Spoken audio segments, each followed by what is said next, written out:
आसीगला आवास योजना को लेकिन बड़ खुशी खबर। गरीब लोक पंचायतराज विभाग नवा वर्ष उपहार मिल आवास घर 10 लाख लोक प्रथम पर्यायर घर मिल परवर्ती पर्यायर 34 लाख लोक मिल आवास घर। जदि पूर्वर आवास प्लस आप्लिकेसन रे आपण माने सेल्फ रजिस्टर करके घरटे पाई आवेदन करथिले एबे घर मिलवा जाउची आपण माने भी घर पाइबे। तेबे चलंतु आज वीडियो रे आ ऊपर आम डिटेल्स कथा बा कौ मानू घर मिल प्रथम पर्यायर केते लोकंकु आउ परे कौ लोकंकु घर मिल ता सहित यही आवास घर योजना रे जो एलिजिबिलिटी क्राइटेरिया अच्छी योग्यता मानदंड भी किछिटा परिवर्तन करा जायछि आपण माने जानिबा दरकार। संपूर्ण शेष जाए वीडियो टी देखो पूरा डिटेल्स आपण माने बुझिपारे। आउ जदि एई चैनल रे नुआ करिकि वीडियो देखुथांती चैनल को भी सब्सक्राइब कर नियंतु। एई चैनल रे भी सबुदिन नुआ नुआ वीडियो रो अपडेट पाई परिबे। चलित मासरे 34 लाख पाइबे पक्का घर। गतकाली पंचायतराज मंत्री रवि नारायण नायक ए संपर्क में सूचना देइचंती। देखंतु नुआ वर्ष आरंभ पाखरु नुआ नुआ सब खबर आसुची खुशी कला भली। गतकाली मु जणाइथिली सुभद्रा टंका ए जनवरी मासरे मिलिबो 4.5 लाख लोकंकु आउ आज आवास योजना रे घर मिलवा नेकी खबर आसीची।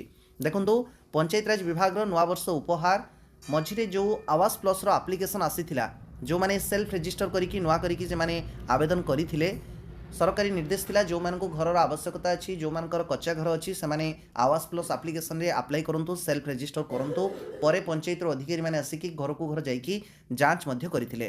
तो सूचना रही से जो आवेदन चली 37 लाख लोक आवेदन करिसेंती तांको भितरु 34 लाख लोकंकु वेरीफाई करिकी शॉर्टलिस्ट करिकी केंद्र सरकार को तालिका पठै दिया जाइछि।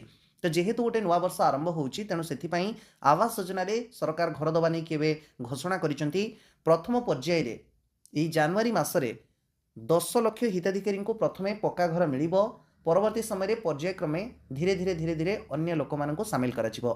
एई जो 10 लाख हिताधिकारी तांकर खूब शीघ्र यही जनवरी मासरे डिस्ट्रिक्ट वाइज लिस्ट मध्य जारी होबो। लिस्ट जारी हेले मु आपनको जणैबी। जदि एई चैनल रे नुआ करिकि वीडियो देखुथबे चैनल को सब्सक्राइब करनेबे। ता सहित देखंतु एई आवास योजना रे जो पूर्वर योग्यता मानदंड थिला सेथिरे मध्य किछिटा परिवर्तन करा जायछि।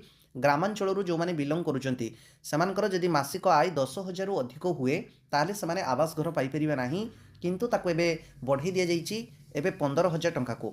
एबे जदि ग्रामांचल रे गोटे रहुतवा लोक 15,000 रु अधिक टंका मासको कमौ थाए ताहले से आवास योजनार घरटे पाई परिबो नाही। देखंतु ए नियम केवल नियम हिसाब रे ही रहिछि। आकु जदि कड़ाकड़ी हिसाब रे हमें देखिकी खोजा क्या घर दबा ना सेमती बहुत लोक बाद पड़ जाए कहीं भी पाइबे ना कहीं बर्तमान समय सबकि जिनसर दरदाम बहुत ही ऊपर रही। गोटे दिन मजुरी भी एवं विभिन्न उपाय चेष्टा करुच्ची 15,000 ରୁ 20,000 टंका कमेवाई कहीं घर चलवा बर्तमान समय बहुत ही कष्ट। जदि जड़े 15,000 टंका कमाऊँगी खाई पीकी तो जड़े रही एपटे मेडिकल एक्सपेंस रोचे अन्य खर्च भी सब रोचे। तेणु आपण मैंने बुझीपे बर्तमान समय जहाँ भी दरदाम रही से अनुसार केते जड़े इनकम कले आराम रे तार मंथली सब खर्च हो पार। तो जहाँ भी हो प्रथम पर्यायर 10 लाख लोकंकु ए जनवरी मासरे घर मिलवा नहीं कि गतकाली पंचायतराज मंत्री रवि नारायण नायक सूचना देइचंती। लिस्ट जारी हेले पुणी थे आपण मानकु जणैदेबी। ता सहित लिस्ट रे केमिति नाम देखिबे वर्क ऑर्डर केमिति ऑनलाइन रो डाउनलोड करिवे ए बाबद रे भी परवर्ती समय माने कथा बा। आज रो वीडियो रे एथिरा आपण मानक पई सूचना। परवर्ती वीडियो रो अपडेट पई चैनल को नुआ करी आपण आसीथिले चैनल को सब्सक्राइब करनियंतो।